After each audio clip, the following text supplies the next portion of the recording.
لا يرو وعاتين عيدك ugu horeeyay ugu sharafta badan ee hal guuto ama laba guuto dhan ee isku koorsa ee ka soo baxay ee loo tababara ciidanka badda inay ilaaliyaan badda Soomaaliya sidaas awgeer waxaan u baahanahay qof ka soo nagamida askari ka soo kamida inuu mas'uuliyad ka gaar ah isaariyo oo u baahan in amar la siiyo kala sareynta iyo amar qaashadana waa mid uu ku dhisan yahay wadanka Soomaaliya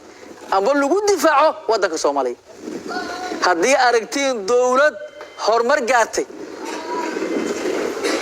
hadda aragtiin dawlad horumar gaarto waa dawlad ku dhisan qawi oo dhisan yahay ciidankeeda dawladda horumar gaari ma karto ilaahay baa noo gargaaray oo ciidankan aqoon maanta u dhima male beeska si ka dhisan yihiin laakiin waxaan rabaa inaan ku shaqaysiin rabaa ciidanka badda ee maanta wax difaaci karana xaqiiqdii waxay tahay wax ka jooga waa idinka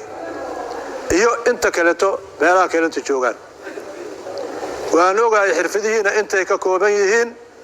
oo dhameystiran gaar ahaan